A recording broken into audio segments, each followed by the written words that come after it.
Magandang araw sa inyo mga kapatid. So ngayong araw na to ay sahod day ng aming mga anak mga kapatid. Opo mga kapatid, sumasahod yung mga anak namin dahil sa mga gawaing bahay na ginagawa nila. Alam ba ninyo mga kapatid na pagdating sa mga gamit sa kanilang mga laruan ay hindi namin basta-basta binibilan yung aming mga anak. Gusto namin ay pinaghihirapan ng aming mga anak yung mga bagay na bibili nila kasi ayaw namin na parang tinetake for granted lang nila na inisipin nila na mabilis lang naman namin nakukuha sa aming mga magulang yung mga kailangan namin. So kung may kailangan silang laruan ay talagang pinaghihirapan nila yan.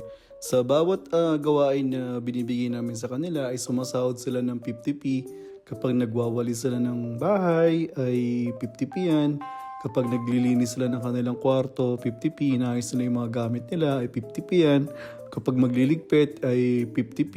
At maglalagay ng mga pinagkainan namin sa dishwasher ay 50p yan mga kapatid. O 50 centavos ang katumbas niyan. So iniipon yun ng mga anak namin at pag katapusan ay kung may gusto silang bilhin ay binibili nila, sinasamahan namin sila.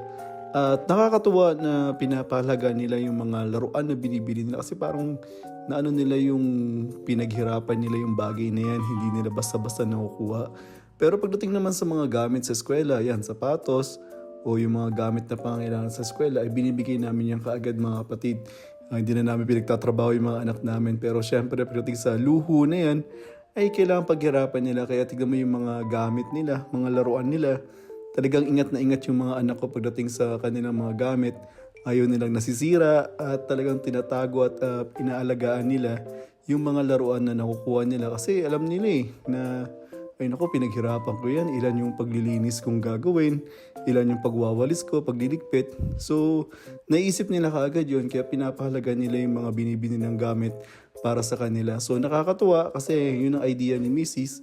na naging kaugalian na ng mga anak namin at talagang na-adapt nila. So, ayan.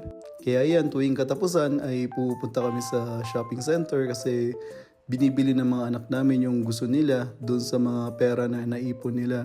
So, ayan, maraming salamat po sa pagsama sa amin po. Maraming salamat po.